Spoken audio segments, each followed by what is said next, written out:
안녕하십니까. 닥터 파이낸스 김영환 교수입니다. 오늘 수업은요, 여러분들한테 이제 퀀트 투자의 기본을 조금 같이 개념 얘기를 할 건데요.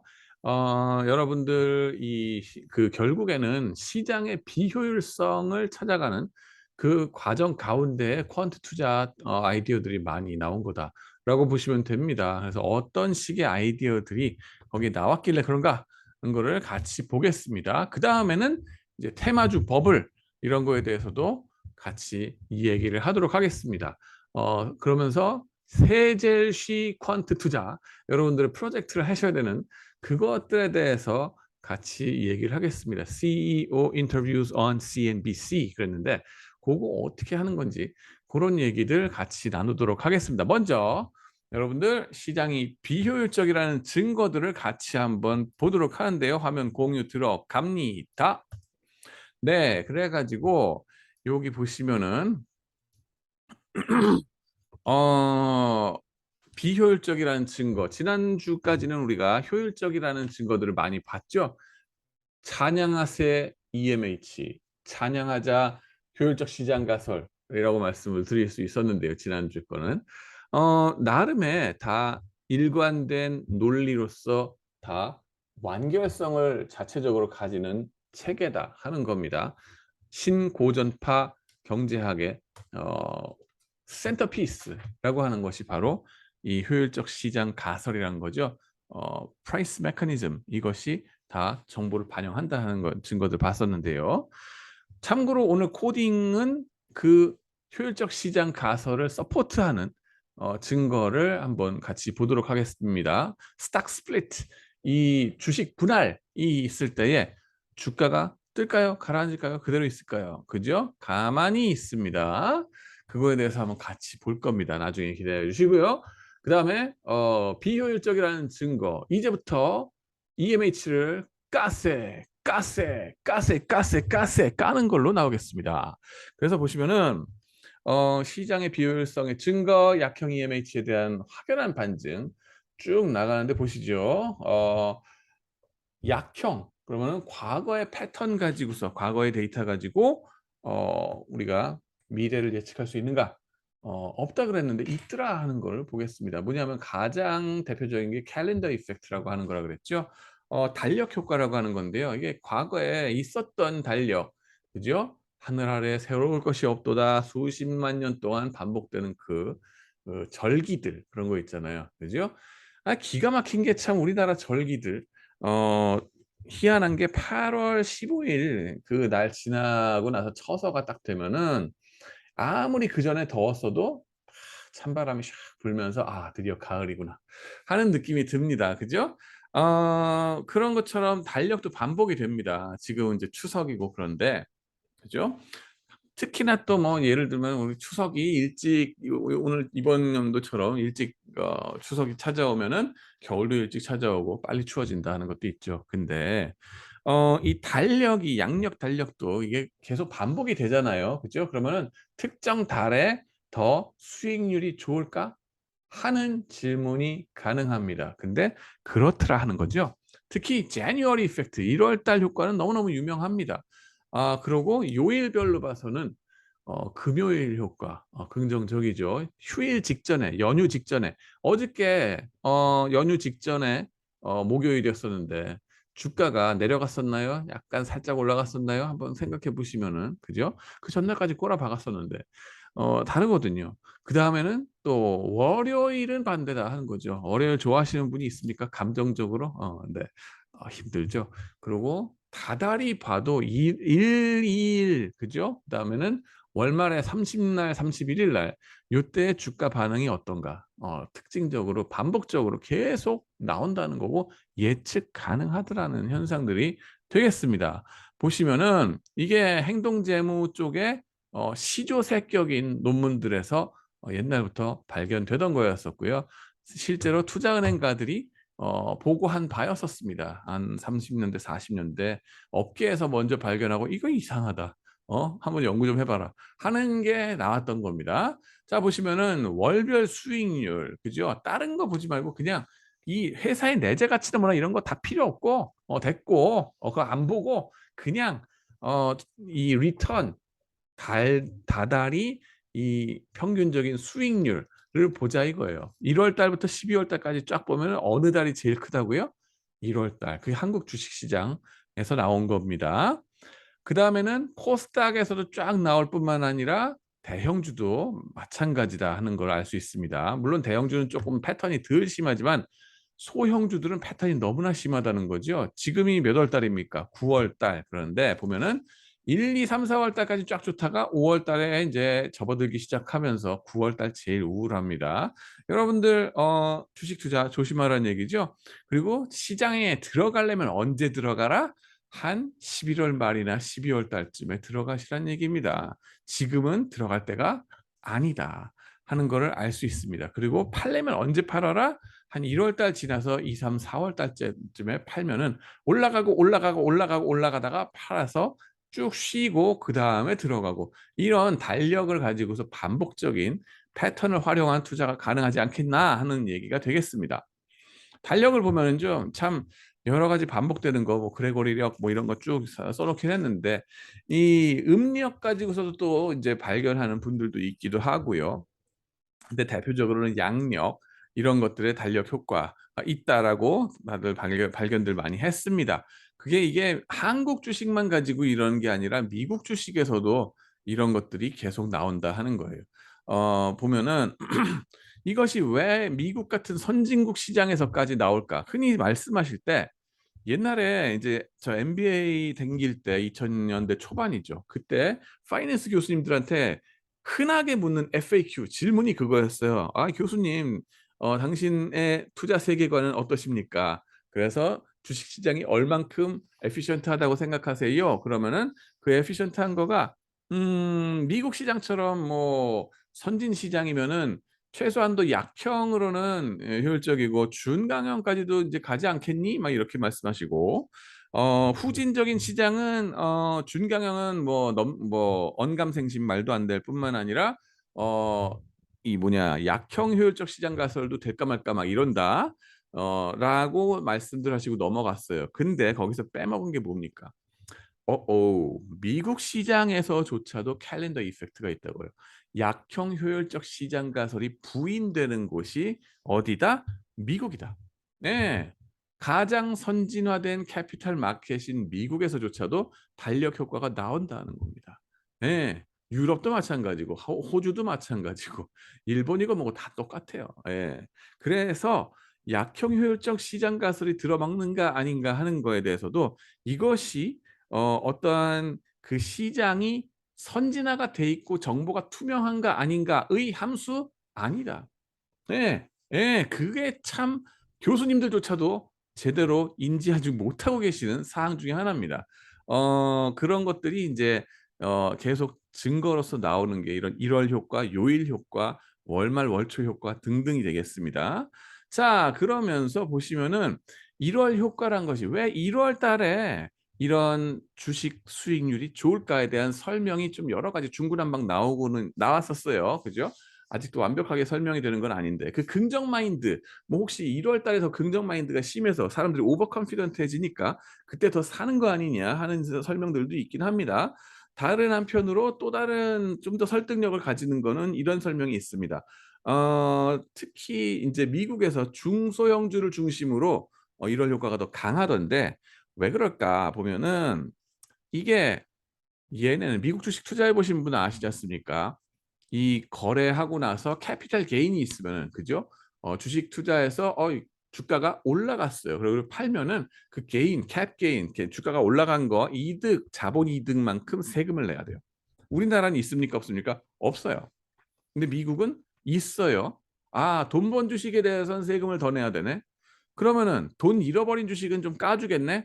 맞습니다. 그래서 이 연중에 주가가 쭉 떨어졌다. 회계 연도가 1 월부터 12월 달이라 그러면은 그때 주가가 쭉 떨어졌다. 그러면은 '아 저거를 손실을 실현해. 손실을 실현해서 12월 달에 "아이고 오늘 얻어 맞았어요."라고 국세청에 신고를 하는 거예요, 미국의 IRS에다가.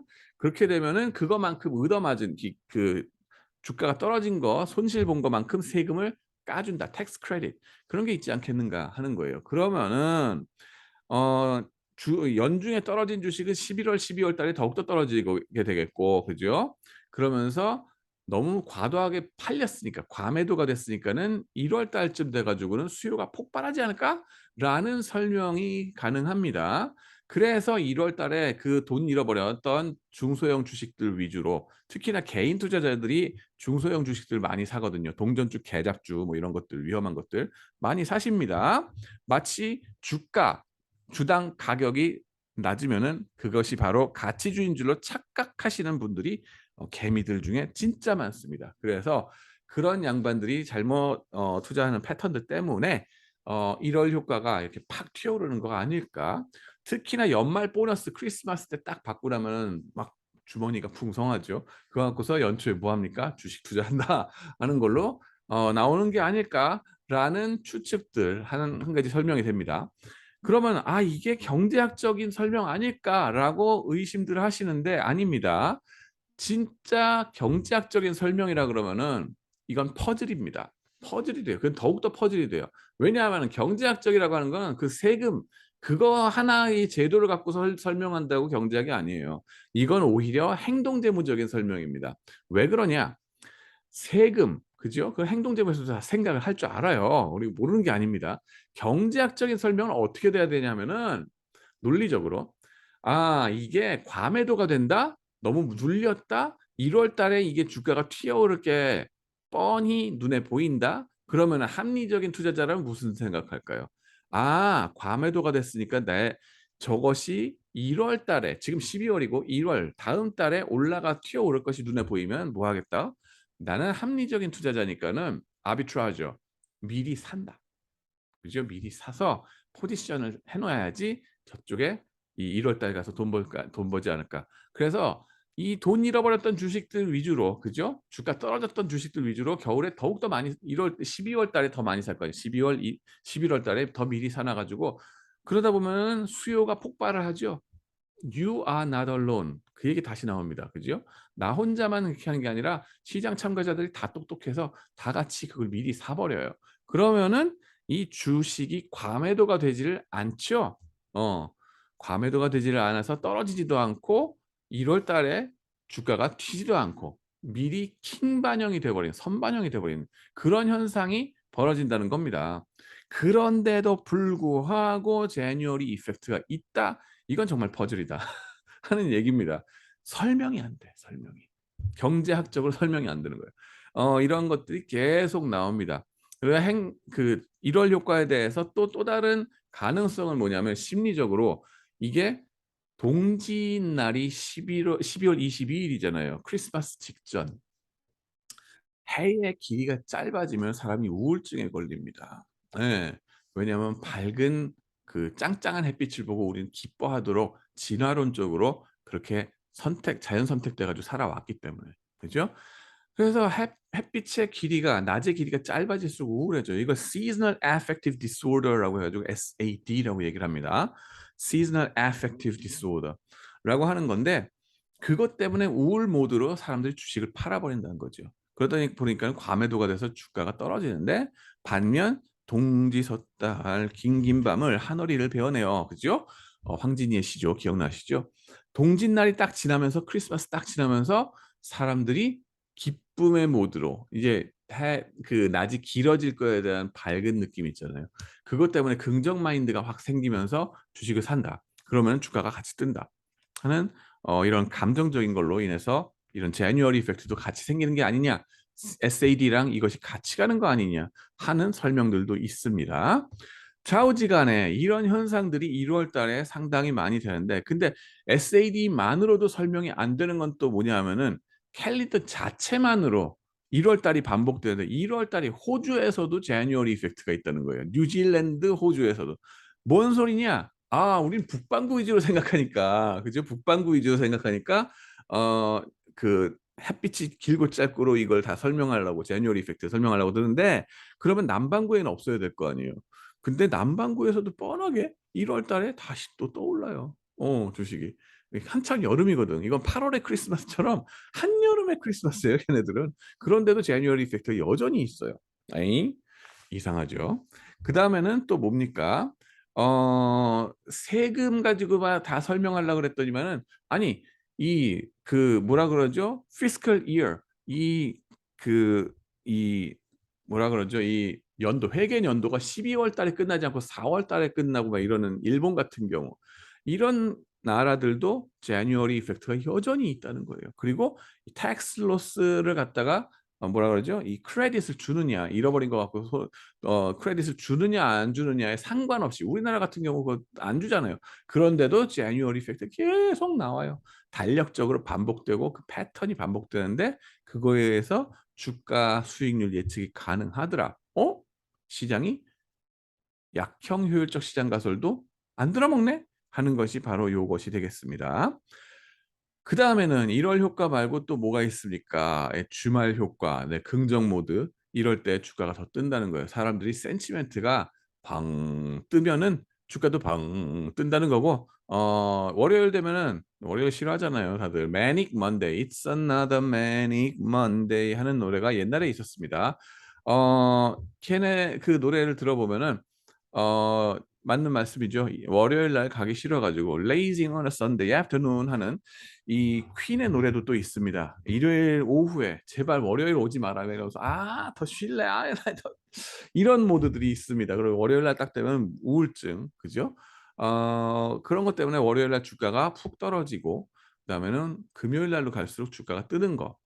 그다음에 옛날에 토요일 날도 트레이딩하는 때가 있었어요. 그때는 토요일 날은 토요일 밤에 이거를 하시는 분은 신세대 MZ 세대라고 아닌가요? 그것도 아재인가? 그러고 이게 인제 긴 머리 짧은 치마 토요일 밤에 생각하시는 분들은 인제 아재 분들이 되겠는데 반갑습니다. 예.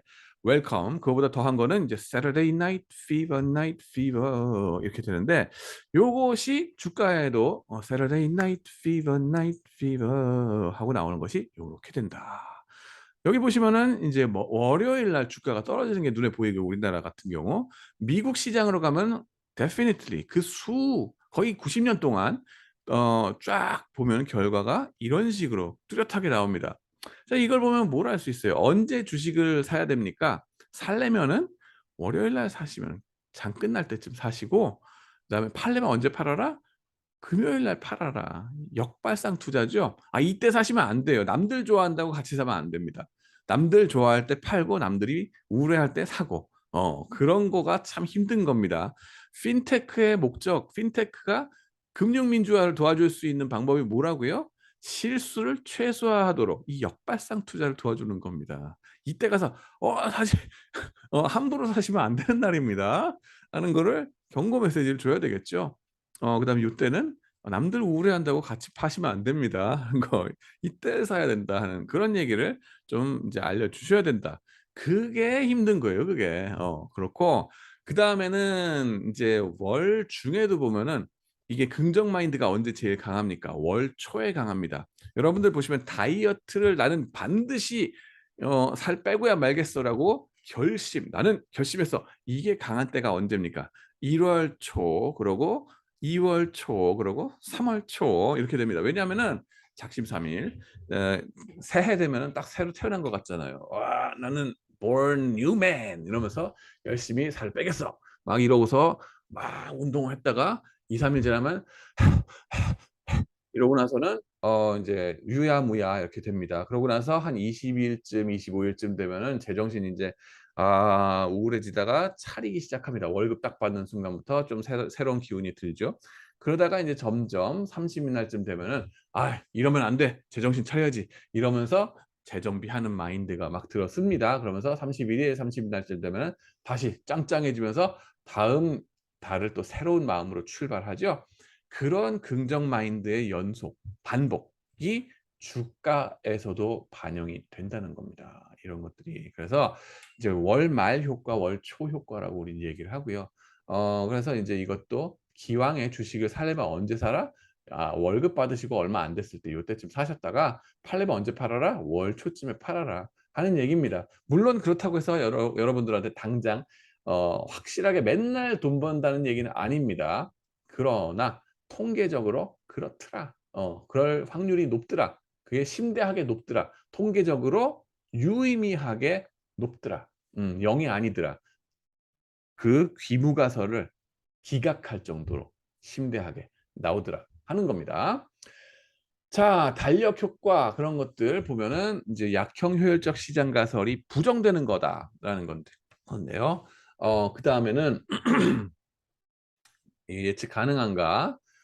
보시면은 기술적 분석하고 같이 가는 거가 이런 얘기들이 되겠습니다. 약형 효율적 시장 가설을 까는 얘기가 되는데 기술적 분석의 끝판왕 비트코인 차트 나온 거 보고 온갖 짓들 다 많이 하셨죠? 기영이가 차트에서 왼손을 들면은 뭐 떨어지는 거고 오른손을 들면 올라가는 거다. 뭐 이런 검정고무신이란 만화가 있더라고요. 전 몰랐는데 저희 아들이 알고 있습니다. 좌우지간에 이런 패턴을 갖고서 인식하려 그러는 것이 우리의 동물적인 본능이다 하는 거예요. 진화론적으로 그럴 수밖에 없다는 거 말씀드렸죠. 이것이 이제 때때로 맞아 들어가는 게 있더라 하는 거예요. 예, 그런 건데 모멘텀이 그 대표적인 거기도 합니다. 올라갔어? 지난 몇 달 동안? 그럼 앞으로도 올라가겠네. 기영이가 손 들었네. 라고 좀 보시면은 되지 않겠나 싶습니다. 모멘텀이라는 건 물리학을 공부하신 분들은 더 잘 아실 겁니다. 어떤 움직임이 멈추기 힘들어지는 것을 모멘텀이라고 얘기를 하죠. 어떻게 보면 좀 관성 같은 그런 느낌인데 관성은 뭐예요? 안 움직이는 놈은 끝까지 안 움직인다. 움직이는 놈은 계속 움직이려고 든다. 이런 건데 모멘텀은 거기서 움직이는 놈에 포커스가 둬가지고 계속 움직이는 게 더욱더 강해지더라. 내지는 멈추기 힘들어지는 거. 이게 왜 그게 문제가 되냐 하면은 화면 공유를 잠깐 중지시키면요. 스크린 보이시죠? 네. 보시면은 이게 눈에 뵈는 게 없죠. 이렇게 다 갑자기. 근데 보시면은 시간선이 쫙 이렇게 지나가죠. 그죠? 이렇게 되면 맞나? 이제 이쪽으로 화면이 왜 거꾸로 되는지 모르겠는데 여러분들 보시기에 이쪽으로 가니까 이쪽으로 하겠습니다. 좀 잘해야 되는데 어떻게 주가가 막 이렇게 가다가 어떤 이벤트가 팍 터졌어요. 이벤트가. 긍정적인 뉴스가 빡 터졌어. 예를 들어서 그 회사의 진정한 내재 가치가 뭐 1조 원만큼 올라갔다. 주당 한 50% 올라간다. 그래야 된다 하는 뉴스가 빵 터졌어요. 그럼 시장이 효율적이면은 이 주가가 어떻게 돼야 돼? 주당 50%, 주가가 50% 떠야 되죠. 그죠? 그러고 나서 평균적으로 그대로 가야 돼요, 이게. 평균적으로 그대로 가야 되고 뭐 해봤자 갈짓자 뭐 걸음해도 이렇게 저렇게 뭐 랜덤 워크가 있겠지만은 평균적으로 이렇게 가야 돼요. 이러면은 움직임이라고 하는 게 upward movement, 그러니까는 위쪽으로 주식 50%딱 올라가는 거가 실시간 킹 반영 50%빵 뜨고 나서 그대로 있어야 돼요. 50%팍 뜨고서 그 자리에 있어야 돼요. 근데 모멘텀이라는 얘기는 뭐냐 하면은 이게 그대로 있질 않고 이게 50% 올라갔는지는 모르겠으나 이렇게 된다는 거예요. 계속 컬러가 잘 안 보이는군요. 이걸로 하겠습니다. 분홍색. 네. 이게 주가가 이렇게 올라간다는 거예요. 이렇게 딱 올라가서 그대로 있는 게 아니라 요거가 아니라 그죠? 요렇게 되는 게 아니라 이렇게 간다는 거예요. 이렇게. 어, 희한하죠. 움직임이 이게 정보가 있었는지 없었는지 모르겠는데 좌우간에 그래도 평균적으로 놓고 보면 정보가 있었던 없었던 간에 계속적으로 어떻게 움직이더라. 일로 가더라. 혹은 절로 가더라. 뭐 이런 것들이 계속 멈추기 힘들게 막 가더라는 겁니다. 자, 그런 현상을 모멘텀이라고 우리는 얘기를 하는데 그러면은 한두 주식 갖고 하는 얘기냐? 그게 아닙니다. 그게 아니고 여러분들 수천 종목, 수백 종목에 걸쳐서 평균적으로 이런 것들이 나타나더라 하는 거를 보여주는 겁니다. 자가디시 앤 팁만 이 교수님들이 이걸 갖고 논문을 내셨습니다. 회귀 분석으로 말하자면은 여기 보시면 RT-1, RT가 있잖아요. return, 이 주식 수익률, 그것이 과거의 수익률이 미래 수익률, T와 T-1은 기간 차이가 있잖아요. 한 기간 차이가 있건 두 기간 차이가 있건 간에 그게 1년 차이건 2년 차이건 아니 1년 차이건 3개월 차이건 그죠? 짧게 그 기간 중에 보면은 과거의 수익률이 미래의 수익률을 예측하는 예측력이 있더라. 이 감마, 요 코에피션트 내지는 이 계수가 중요한 겁니다. 요걸 가지고서 귀무가설은 뭐예요? 요 감마가 0이다 하는 게 귀무가설. 그거를 리젝트, 기각할 정도가 되더라. 그리고 특히 감마가 뭐더라? 양수더라. 그러면 과거가 좋았으면 미래도 좋더라. 과거가 꼬라박았으면 미래는 더욱더 처박더라. 하는 얘기가 되겠습니다. 그래서 이제 연간 얼만큼 벌 수 있었느냐 이런 포트폴리오를 구축해서 위너 포트폴리오와 루저 포트폴리오를 구축해서 바이, 셀, 롱, 쇼트를 구축하는 거예요. 그렇게 하면은 수익률 차이가 연간 15%씩이나 나더라. 평균적으로. 물론 압니다. 요즘 여러분들 코인 투자에 길들여지신 분들은 15% 연간? 그거 뭐 이렇게 생각하실 거예요. 하루에도 50%씩 막 왔다 갔다 하는 그 화끈한 야수의 심장을 가지고 계신 여러분들한테 15%는 우습게 보일 수 있습니다만은 사실 오랜 기간 동안 업계에서 경험해 보신 많은 펀드 매니저분들한테는 이 15%라는 그 연간 평균 나오는 게 대단한 겁니다. 정말 대단한 거예요. 보시면은 자, 제가리시앤 텟만 교수님 이렇게 생기셨어요. 그러고 모멘텀 전략 포트폴리오 구성을 어떻게 하느냐 보시면은 요 사각형이 밑에 내려왔는데 올리겠습니다. 단순 무식하게 그 수천 종목의 주식들을 쫙 줄 세워요. 뭘 기준으로 줄 세우느냐?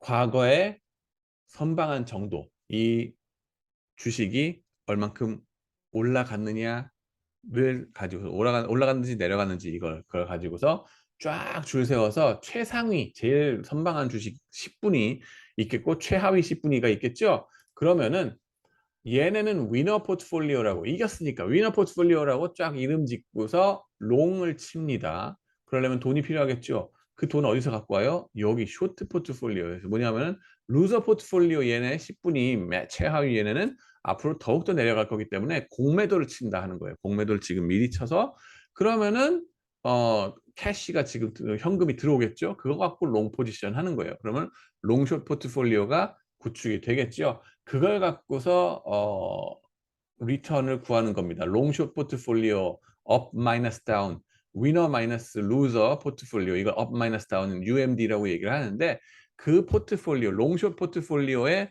리턴을 구해보면은 이렇게 나오지 않겠는가. 이걸 R맘이라고도 얘기합니다. 이거 엄마가 아니라 모멘텀입니다. 모멘텀. 네. 자, 그렇고요. 어, 그래서 이 퀀트 투자하는 거 보면은 이 모멘텀 전략이라고 하는 거가 사실 기본이 되죠. 브레드 앤 버터 가장 기초가 되는 모멘텀 퀀트 투자의 전략 중에 하나가 되겠습니다. 재밌는 건 뭐냐? 네트 캐시 아웃레이가 제로다. 내 수중에서 돈이 처음에 필요가 없다. 그냥 바로 처음에 숏 치고서 거기서 받는 캐시 갖고서 롱 치니까는 그냥 네트 캐시 아웃레이 제로 하는 포트폴리오를 구성을 할 수 있다 하는 거. 롱숏 구성하고 그런 것들이 그럼 백테스트 했을 때 어떤 퍼포먼스를 가져왔느냐? 미국 주식 갖고 1927년부터 지난 2000근 몇 년이에요? 12년 정도까지 차트를 그려보면은 이런 식으로 쫙 나타납니다. 엄청나게 기하급수적으로 돈을 벌었다는 걸 알 수 있고 이걸 로그 액시스를 해가지고 하면은 빨간색으로 이렇게 쭉 나타난다는 건데요. 액세스 리턴이라고 하는 건 다른 뭐 캐팸 그 시장 리스크 다 컨트롤해 주고 벤치마크 대비 이렇게 나가는 거라고 보시면 됩니다. 몇 퍼센트예요? 아이가 6만 근 1,500%면 615번 615배 1달러로 시작했으면 여기 얼마라고요? 615달러. 이렇게 본다는 겁니다. 와우. 엄청나죠? 근데 문제가 뭐예요? 어느 세상에도 완벽한 스트래터지는 없습니다. 그죠? 모멘텀 크래시라는 게 팍 벌어지는 게 있습니다. 이렇게 이따금씩 금융 위기가 찾아오면 속절없이 꼬라박습니다. 왜? 왜냐하면 모멘텀이 올라타는 건 뭐냐면 추세 편승이기 때문에 버블 주식이 많이 올라탈 수밖에 없거든요. 근데 크래시가 온다는 건 뭐예요? 바로 그 버블이 얻어맞는다는 거거든. 그냥 크래시가 팍 터지는 거죠. 그래서 50%가 나가 떨어지고 막 이런 상황들이 가끔씩 벌어진다 하는 게 리스크가 되겠고요. 그거 백테스트 하는 거 저희 RA가 좀 더 해봤습니다. 2012년까지 하면 심심하잖아요. 2020년 끝까지 해가지고 테스트를 해보니까는 이런 식으로 쭉 나오고요. 여전히 600%, 600 뭐야 배, 600배, 1달러로 시작했으면 이 정도가 나오더라 하는 겁니다. 600배 미국 시장에서, 그죠?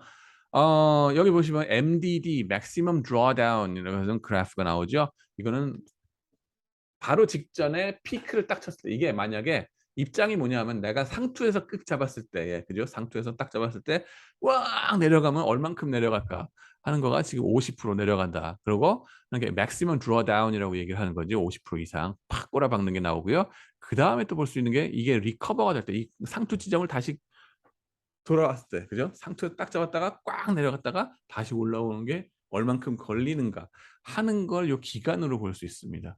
그랬다가 이제 다시 또 박았다가 다시 나온 게 언젠가 이런 걸 보여주는 게 이 지표가 되겠고요. 좌우지간에 그래도 요 크래시하는 거 몇 군데를 빼면은 모멘텀은 정말 미국에서 엄청나게 수익을 가져다 줬습니다. 600배가 넘게 줬다는 거예요. 모멘텀이, 아니 가장 발전하고 선진적인 주식시장이라면서요. 모멘텀이라고 하는 거는 이 뭡니까? 이 약형 효율적 시장 가설을 부인하는 증거가 되는데, 다른 데도 아니고 미국 주식시장에서 이렇게 600배를 벌 정도가 됐다고요? 엄청나죠. 예.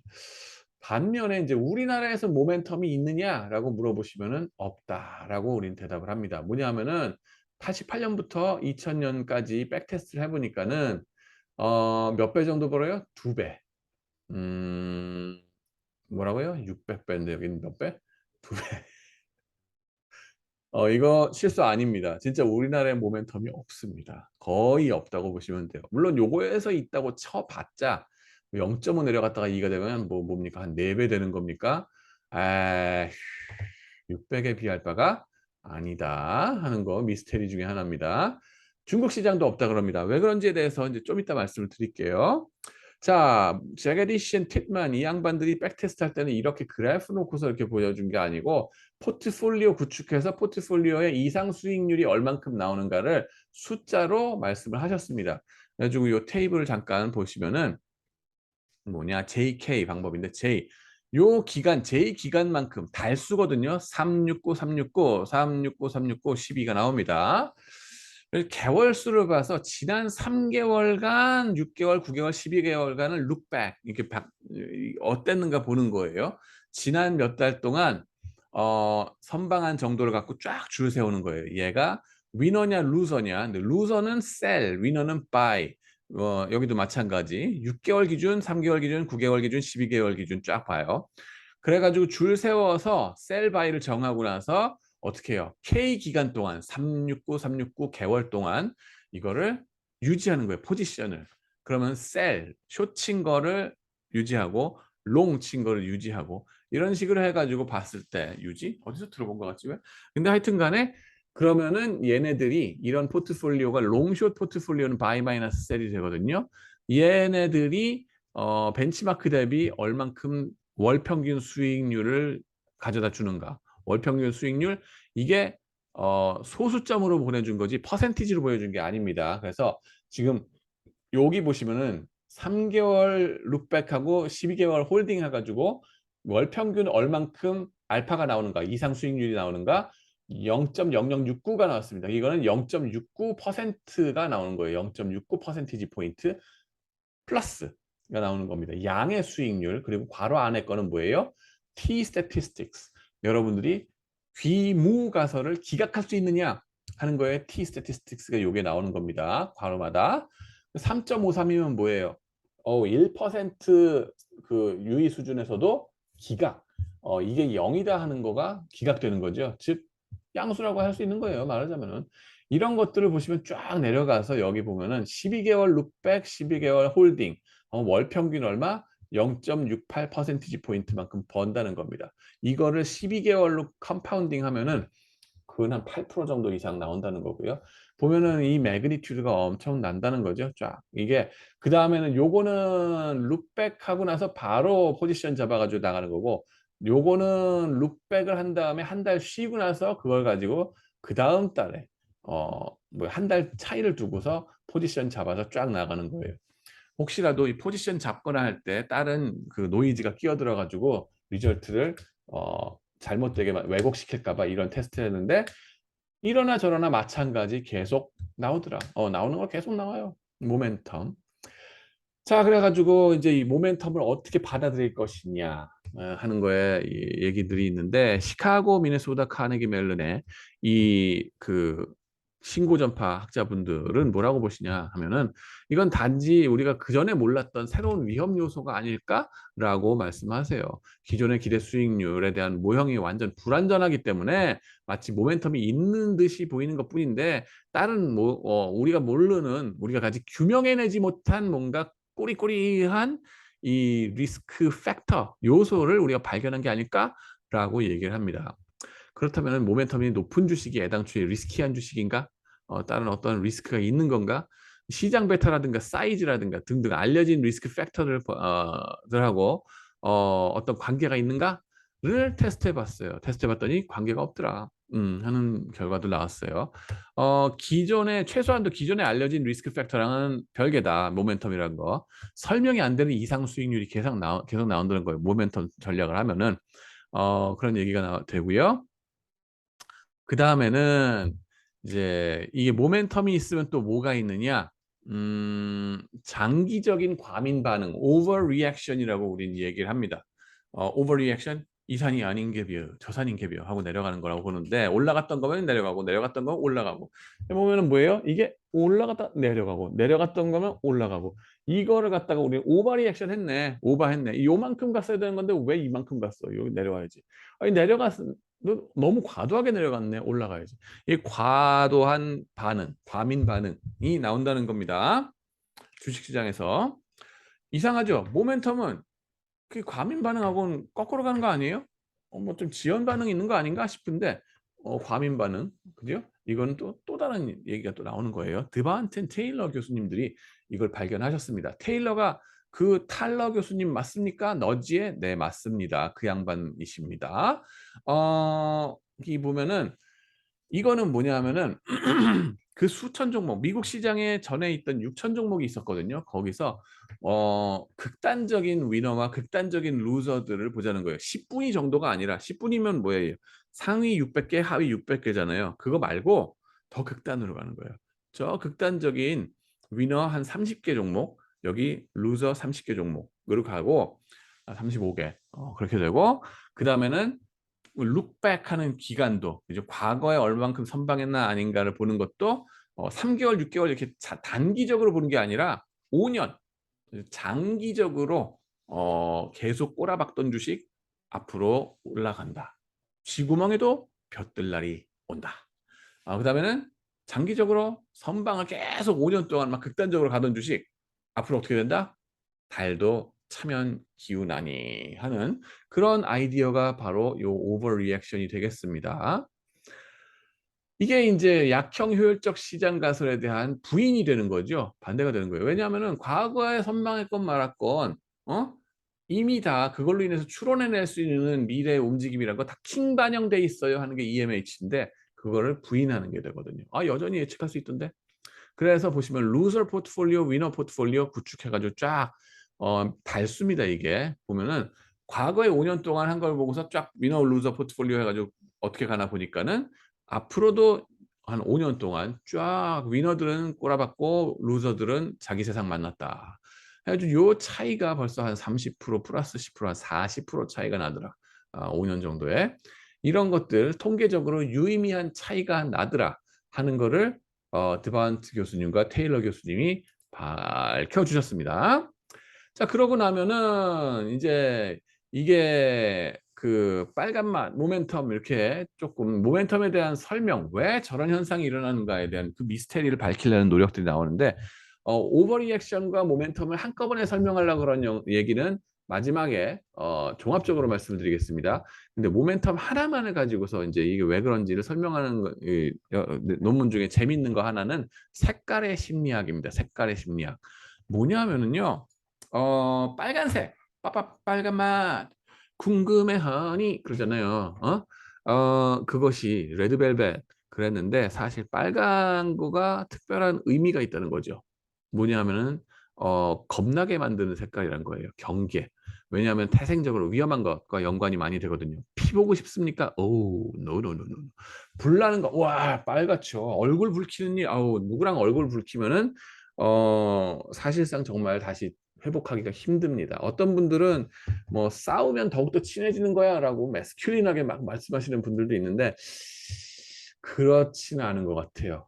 많은 분들이 절반 이상의 분들은 한번 성인이 된다면 얼굴 붉히는 일이 있으면은 그다음부터는 원수가 되면 됐지 안 만나고 보죠. 그죠? 그런 것처럼 붉힌다 하는 거는 뭔가 부정적인 이미지랑 같이 갑니다. 그죠? 사회적으로 학습된 것, 좋은 것이 빨간색이 좋은 것이라고 학습되는 사회는 이 세상에 중국 딱 하나 있습니다. 그 컬처에서는 빨간색이 복을 주는 색깔이다라고 믿지만 세뇌가 돼 있지만 그죠? 우리나라는 애매하고 중국의 영향을 또 최근 들어서 심하게 받았기 때문에 하지만은 미국이나 서방 세계나 웬만한 나라들은 빨간색을 혐오하게 돼 있어요. 겁부터 납니다 일단. 그리고 뭐예요? 동물들도 사실은 빨간색을 경계한다 그럽니다. 그래가지고 어떤 실험을 했냐 하면은 히말라야 원숭이들의 서식지에 실험자 2명이 들어갑니다. 한 사람은 빨간색 옷, 한 사람은 파란색 옷이나 초록색 옷 이런 걸 입고 들어갑니다. 들어가서 둘 다 똑같은 걸 들고 있어요. 원숭이 앞에 똑같은 이 원숭이 앞에 일정 거리를 두고 둘이 서가지고 이 사람들이 뭐 하냐면은 이 가방에서 이 사과를 꺼냅니다. 사과를 꺼내서 하얀 사과, 이 까가지고 하얀 사과. 그래가지고는 이 원숭이한테 딱 이렇게 제시해 보여주면서 이 접시에다가 하얀 접시겠죠. 이걸 딱 갖다 놓고, 그죠? 이걸 그 자리에다 얌전히 앉아 이렇게 놓습니다. 그러고 나서는 이 실험자들이 일어서서 조용히 뒤로 빠져나옵니다. 자, 그러면은 이 원숭이가 이 사과, 두 사과 중에 어느 사과를 더 와서 집어 먹을까요? 그죠? 다 똑같은 사과고, 그죠? 색깔의 차이가 없어요. 하얀색 깠으니까. 그러면서 오로지 차이가 나는 건 뭐냐 하면은 이걸 갖다 준 인간이 입은 옷의 색깔만 누구는 빨간색이고 누구는 빨간색이 아니에요. 그러면은 어느 색깔 옷을 입은 사람의 것을 피할까요? 하는 건데 안 먹을까요? 하는 건데 빨간색 옷을 입은 사람의 사과는 안 먹더라 별로 하는 결과가 나왔습니다. 이게 이제 Psychological Science에 게재된 논문이고요. 그다음에는 또 뭐가 있습니까? 이런 동물한테도 벌써 그 피해 이런 거가 공통적으로 학습이 되잖아요. 그래서 경계하는 색깔이 뿐만 아니라 또 이게 뭡니까? 올림픽 경기 중에도 보면은 이게 빨간색 유니폼을 입은 사람에 대해서 더 겁을 먹는다고 합니다. 그래서 보면은 이제 베이징 올림픽 2004년에 있었던 걸 가지고 테스트한 논문이 있습니다. Nature 과학 쪽의 최고 저널이죠. 이쪽에 게재된 논문인데요. 뭐냐 하면은 이 격투기 종목이 있습니다. 그 중에서 태권도와 박싱과 그레코로망형 레슬링 그리고 자유형 레슬링 프리스타일이라고 하나요? 이걸 갖고서 연구를 한 거예요. 왜냐하면은 요 격투기 종목들은요 자기가 입는 그 유니폼의 색깔을 마음대로 못해요. 랜덤하게 저쪽에 지정을 해줍니다. 그러면은 빨간색과 파란색 유니폼을 랜덤하게 배정했을 때 어느 컬러의 사람이 더 많이 이길까 하는 건데요. 빨간색이 더 많이 이기더라는 거예요. 왜냐하면 상대방한테 더 위협적인 색깔이거든요. 파란색은 좀 더 지더라 하는 겁니다. 그런 것들이 이제 논문에서 벌써 밝혀졌고요. 통계적으로 가설을 기각할 정도로 유의미하게 나왔습니다. 동물적인 본능상 우리는 빨간색을 겁먹을 수밖에 없어요. 그 경쟁 상대방의 입장에서는. 여기서 잠깐 짚고 넘어가는 거는 붉은 악마 2002년입니다. 이거는 정말 신의 한 수였다라고 보시면 돼요. 뭐냐면은 그 월드컵 기억나시죠? 4위까지 갔던 거 우리나라가 당군 이래로 최초로 4위까지 올라갔습니다. 여러 가지 신나 가지고 사람들이 흥분한 거 빨간색하고도 같이 갑니다. 그죠? 광분하는 거죠. 거의 막 와 우리가 미치면 한번 하지 않습니까? 그죠? 이런 것들을 막 자극했을 뿐만 아니라 보는 경쟁 상대방 국가들도 위협이 되는 거죠. 쪼는 거예요. 그러고서는 이런 효과들이 있었다는 거. 반면에 울트라 재팬은 그때 실수를 했다라고 보시면 되고요. 빨간색 얘네들이 사실은 일본 쪽에서 어 우길승천기를 보시면은 걔네들의 의도가 눈에 보이죠. 어 빨간색으로 확 퍼져나가는 우길승천기 있지 않습니까? 2차 대전 때 그거 썼던 그 나치의 깃발과 비슷한 의미로 우리한테 다가오는 그 나쁜 거. 그게 상대방한테 상당히 위협적인 느낌을 준다 하는 겁니다. 동물적으로 봤을 때. 원초적 본능을 자극하는 거예요. 그러니까 일본 입장에서는 지금 우길승천기를 그렇게 갖다 쓰고 싶어 할 수밖에 없겠죠. 근데 우리로서는 뭐예요? '절대로 안 돼.'라고 막아야 되는 거죠. 당연한 여러 가지 이유에서도 우리가 막을 수밖에 없다 하는 걸 알 수 있습니다. 자 잡설 넘어가고요.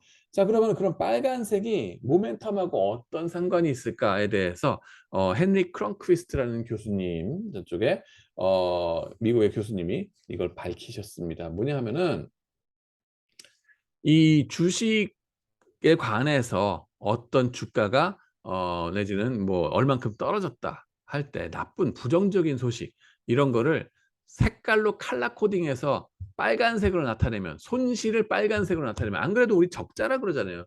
흑자를 봤냐 적자를 봤냐 적자로 빨간색 레드로 갖다가 적는 이유가 뭡니까? 경계하라고. 어카운팅 회계학의 역사가 몇 년이라고요? 메디치 가문 그때부터 여러분 거의 1000년의 역사가 어카운팅입니다. 근데 미국, 유럽 이쪽도 적자, red, they are in the red, they are in the black 이런 식으로 흑자와 적자를 색깔로 구분한 이유가 뭐라고요? 동물적인 본능 때문이라고요. 그 수천 년을 내려온 거예요. 주식도 마찬가지입니다. 내려간 거에 대해서 경계하는 의미로 빨간색으로 표시하잖아요. 그러면 그 주식에 대해서 사람들이 더 피한다는 회피가 심해진다는 거예요. "안 살래, 안 살래." 그럼 디맨드가 더 떨어져요. 그러면 그 주식 가뜩이나 주가 떨어졌는데 디맨드가 추가적으로 더 내려간다는 거죠. "어우 떨어지네, 떨어지네. 더 무섭네. 안 사." 요 까만색으로 보여주면 어떻게 해요?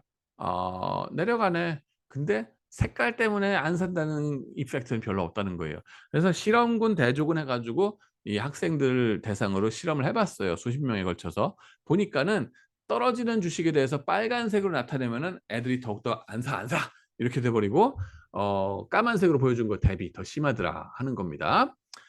그러고 나면은 떨어지는 거 루저 포트폴리오인데 더 안 산다 그러면 공매도 치는 거랑 마찬가지죠. 그래서 이 모멘텀 효과에 더 일조를 하는 게 아닌가. 그죠? 빨간색 때문에. 빨간색으로 표시하는 것 때문에. 이 빨간색 루징하는 스탁을 빨간색으로 표시하는 거 어느 나라에서 그렇게 합니까? 미국의 캔들스틱 차트 보시면은 그렇게 나옵니다. 얘네는 좌우지간에 뭔가 떨어지면 빨간색으로 나타내요. 맨날 헷갈리죠? 우리는 왜? 중국을 닮아서 거기서는 왜 중국을 닮았는지 모르겠어요. 우리는 쓸데없을 때 일본을 많이 닮아서 모방하질 않나 중국을 모방하지 않나 그런데 미국 같은 경우는 다 이 빨간색이 떨어지는 겁니다. 우리는 올라가는 게 빨간색인데 미국 같은 경우 이걸 빨간색으로 표시를 하죠. 캔들스틱 차트 보면 봉 차트가 빨간색 내려가는 겁니다. 올라가는 건 초록색. 이거 신호등하고 같이 가죠. 걸어가세요. 초록색. 좋은 거죠. 쓰세요. 빨간색. 경계죠. 미국식은 이게 쭉 일관되게 신호등이랑 같이 갑니다. 그래서 이게 색깔이 모멘텀에 일조하는 것 같다. 빨간색이. 그죠? 반면에 재밌는 건 뭐냐면은 한국, 중국 시장은 뭐라고요? 모멘텀이 없다고요. 왜? 그중에 하나는 아마도 이게 아닐까. 떨어지는 걸 퍼렇게 표시하고 올라가는 거를 빨갛게 표시해요. 그러면은 떨어지는 거에 대해서 경계심이 좀 덜해진다는 거죠. 그리고 올라가는 거에 대해서는 오히려 경계심이 생겨요. "빨개서 좋은 거 아니야. 이 으쌰, 으쌰."라고 말씀하시면 내 동물적인 본능은 그렇게 얘기 안 한다는 거죠. 그래서 올라가는 거에 대해서 더 안 사게 된다는 거예요. 안 사요. 더 사는 게 모멘텀인데 안 사게 돼요. 내려가는 것도 더 안 팔게 된다. 안 팔지 않고 겁을 안 내게 된다는 거예요. 그러면은 모멘텀이 죽는 거죠. 그래서 한국 시장, 중국 시장에서 모멘텀이 죽는 반면 미국 시장은 모멘텀이 강한 게 혹시 이 칼라 때문에 그런 건 아닐까 하는 그런 해석들이 또 있다 하는 겁니다. 이게 핀테크적으로 또 어떤 점에서 중요하냐? 여러분들이 유저 익스피리언스, UX 중요하잖아요. 카카오 그 뭐예요? 그 앱 같은 것도 그 칼라로 컨트라스트 하는 거 되게 중요하다고 그랬죠. 그럼 어디에서 빨간색을 쓸 것인가는 여러분들이 조심조심 생각해 보셔야 한다는 거를 제안을 드립니다. 자, 그다음에는 선도 지연 효과라는 게 또 있습니다. 선도 지연 효과. 대형주가 소형주를 2~3주 차이로 이끌고 간다 하는 거고요. 이게 빨리빨리 말하자면은 이 반도체 업종 전반에 걸쳐서 긍정적인 소식이 딱 터졌다고 쳐봐요. 칩4 동맹이 어떻게 되고 막 이러는데 만약에 우리가 거기에 뭐 해결책이 딱 나왔어. 그래가지고 삼성전자부터 일단 주가가 팍 그러면은 뻥 뜨겠죠. 반도체 긍정적인 소식. 와, 이러면서 뜹니다. 근데 소부장이라고 하는 소재 부품 장비 반도체에 들어가는 것도 많이 있겠죠. 대표적인 거 하나 뭐냐? 싸이의 아빠, 가수 싸이의 아빠 가 운영하는 회사 박원호 사장님입니다. 그분이 운영하시는 회사 DI 콜프. 그 회사가 반도체 테스팅 장비거든요. 그러면은 그 주식도 소형주, 주형주 이렇게 되는데 그 주식도 그 반도체 업종에 대한 긍정 소식이 떴을 때 삼성전자랑 동시에 떠야 되는 거 아니에요. 빛의 속도로 킹 반영 팍. 그게 EMH거든요. 근데 그렇지를 못하고 먼저 삼성전자가 뜨시고 형님 먼저 그러고서 2~3주 후에 얘네가 뜨더라. 형님 먼저 아우 먼저 아니 형님 먼저 하시고 나는 2~3주 후에 쭉 쫓아 올라가는 거예요. 그러고 나면은 이것도 이 약형 효율적 시장 가설에 배치되는 증거 아닌가 하는 거예요. 왜? 왜냐하면은 정보가 제때 반영이 안 될 뿐만 아니라 형님의 과거의 프라이스 패턴이 아우의 미래의 프라이스 패턴을 예측하게 만들다. 과거에 나의 과거든 형님의 과거든 아우의 과거든 그죠? 과거의 정보가 미래의 수익률 예측에 도움을 주지 않냐 하는 겁니다. 그래서 약형 효율적 시장 가설에는 반대가 되는 증거가 바로 선도지연 효과가 되겠습니다. 그러면 이런 효과들이 리드 라그 이펙트가 이제 주식 간에 대형주 소형주 간에 있다고 하는 거 이런 것들이 있는데 그러다 보면은 어떤 현상이 벌어지느냐 업종별 모멘텀이 생긴다 하는 거예요. 뭐냐면은 반도체 업종을 딱 놓고 봤을 때 이게 한 번에 빛의 속도로 킹 반영 팍팍 하는 게 아니라 형님 먼저 아우 나중에 이러면서 뭐 이런 식으로 쭉 간다는 거죠. 그래서 인더스트리별로 업종별로 모멘텀이 따로 형성되는 거 있더라 하는 것을 또 발견하셨습니다.